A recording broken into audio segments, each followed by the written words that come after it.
Героям слава! Героям слава! Glory to heroes.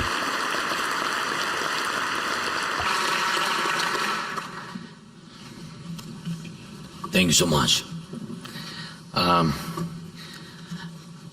Dear ladies and gentlemen, Canada, before I start, I just want to remind one thing. This thing is very important to understand both Ukraine and Canada, and what we are up to, what we need to do, and to do together. 1983, the city of Edmonton. Its history is closely linked to the destiny of Ukraine and Ukrainian Canadian community.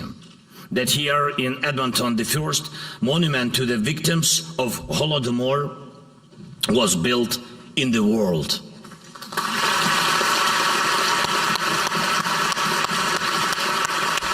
Thank you so much.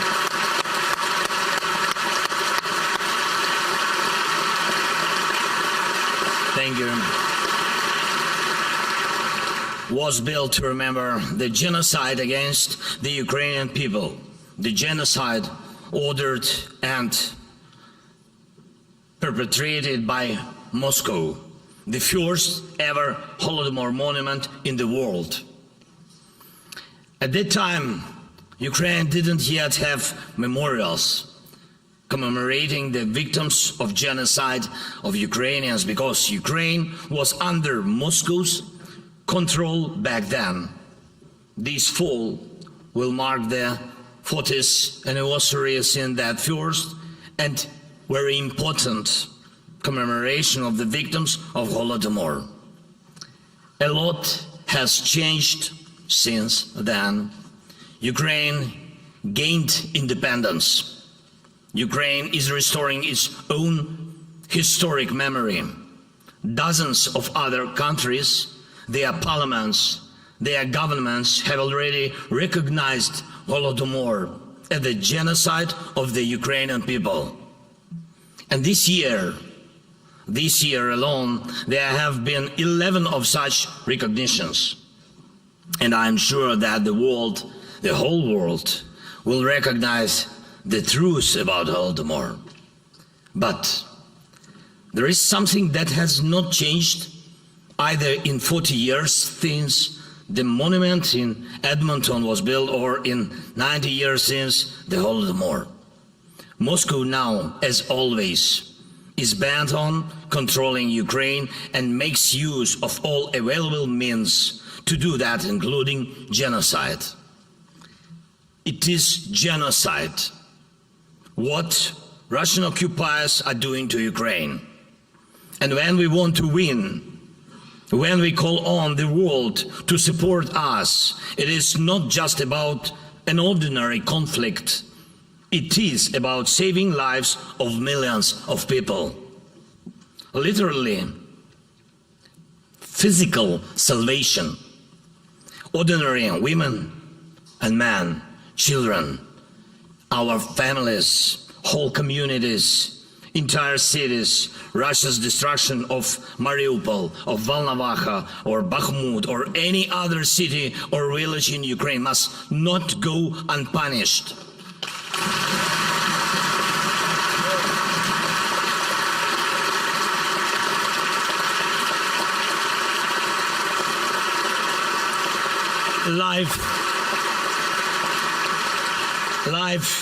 Life and justice must prevail everywhere in Ukraine and for all Ukrainians.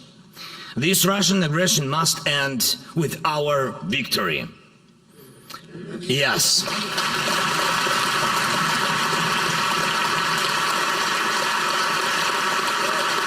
Yes.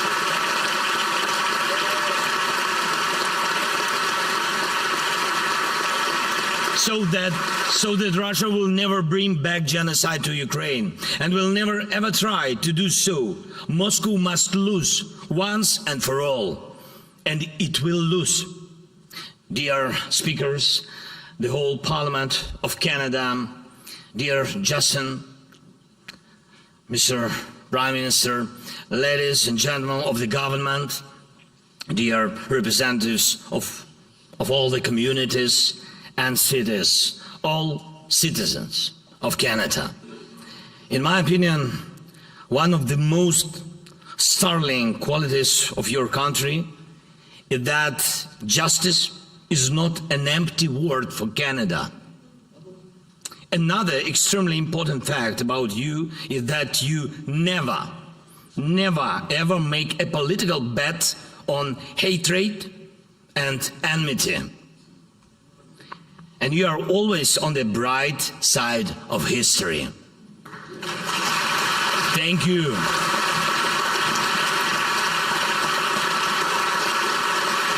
That's to you. Thank you so much.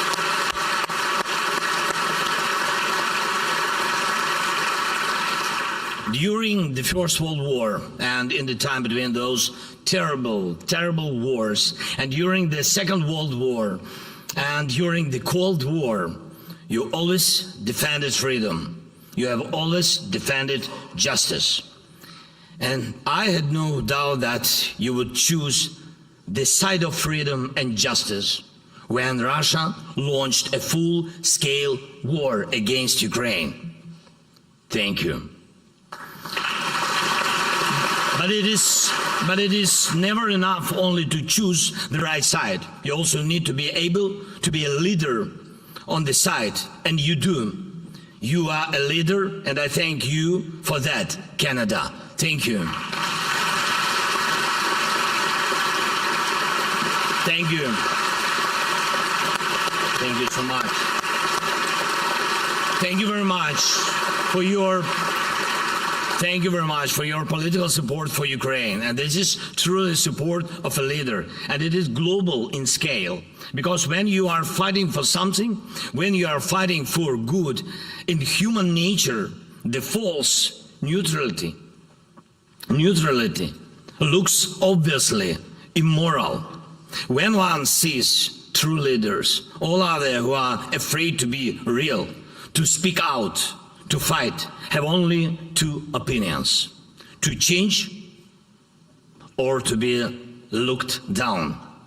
And I thank you, Canada, for being a real example of leadership and honesty for so many around the world, an example that inspires others to defend life. Canada's support for Ukraine with weapons and equipment has allowed us to save thousands of lives. This includes air defense systems, armored vehicles, artillery shells, and very significant assistance in demining. Thank you so much. Canada's leadership in sanctions against Russia for this war and terror really encouraged others in the world to follow your lead. And I'm especially grateful for your extremely strong 100% leadership support of the Ukrainian movement to NATO. For your strong participation in training our soldiers. It's very important. It's already a tradition that Canada trains those who defend the world. Thousands. Yes.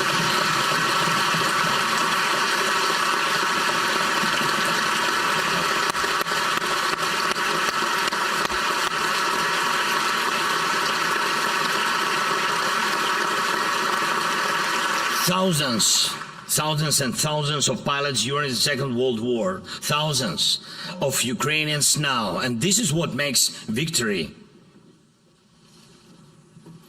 strong, victory indispensable, training. Thank you for this. Thank you for your economic support, for helping Ukraine to get rid of its dependence on Russian nuclear fuel. And this is progress, not only for us, really, Ukraine and Canada together with their partners and really friends are demonstrating to everyone that it is quite realistic to completely cut off our ties with dubious Russian nuclear technologies, in addition to be purely technological danger The Russian nuclear industry also serves Moscow's political expansion. Russia uses nuclear technology and construction of nuclear power plants like gas and oil for political attacks against the sovereignty of other nations. Russia is trying to break the sovereignty of others through its manipulation of energy resources, all energy resources. So, the more nations are free from Russian energy resources, the sooner energy in the world will once again become just an energy resource. Not a weapon.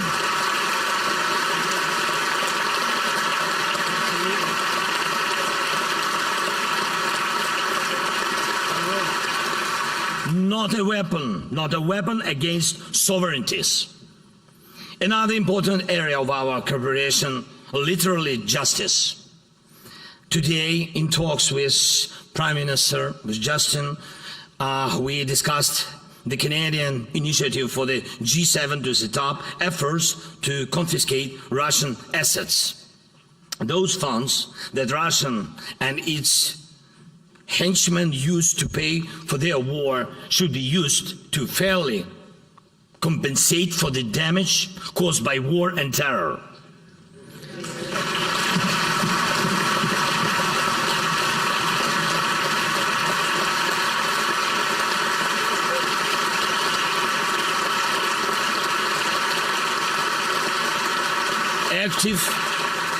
Active and global work is also required to bring Russia to justice for the crime of aggression itself and for absolutely all crimes from this aggression. All deaths, every deportation of every child, every adult, every life needs to be protected. And every attacked nation needs justice to rule. The world needs it too, so that other potential aggressors can see that war ends in verdicts for the aggressor. And I urge you, Canada, to extend your ability to lead to other countries, especially in this matter of justice, of prosecuting the aggression, of compensation for aggression, of making the aggressor feel how strong justice is. And most of all, I would like to thank you, Canada, for the purely human thing, for making Ukrainians feel at home when they are here in Canada. Thank you. Thank you. Thank you so much. Thank you so much.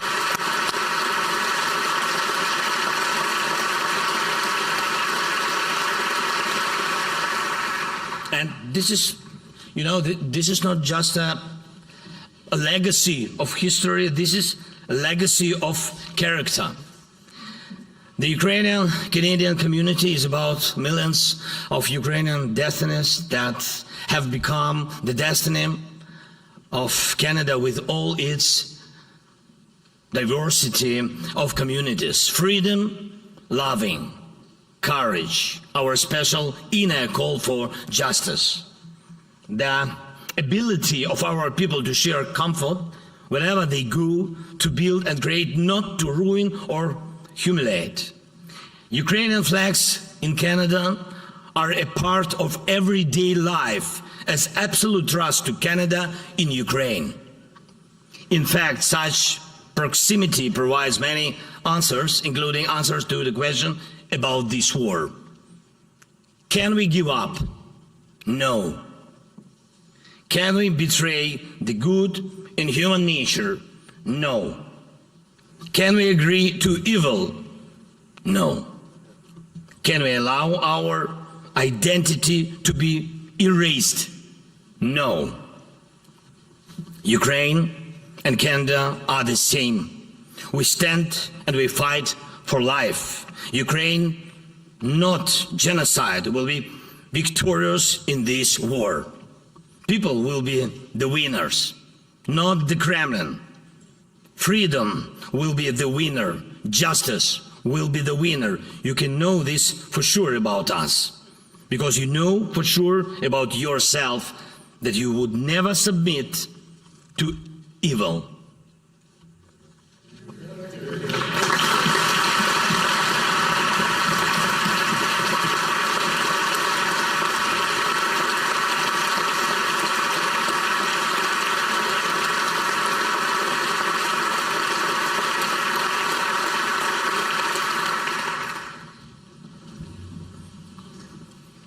Je te remercie, Canada. Thank you, Canada.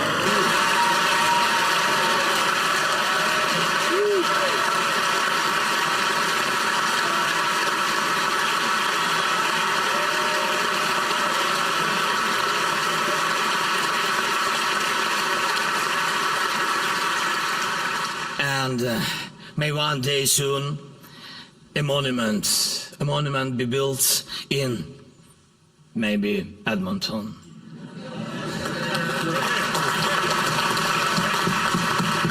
As in other cities of the world and in the cities of Ukraine, to honor the victory of our people in this war. Our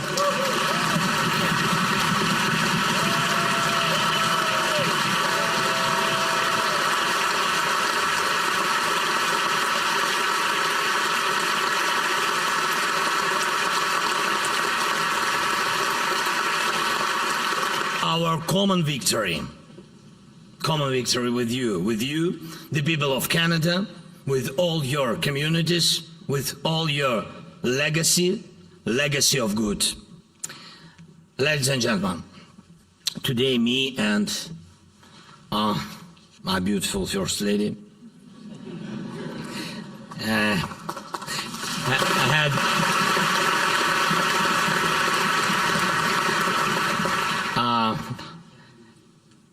had the honor of meeting with the Governor General of Canada, Honorable Mary Simon, and she taught me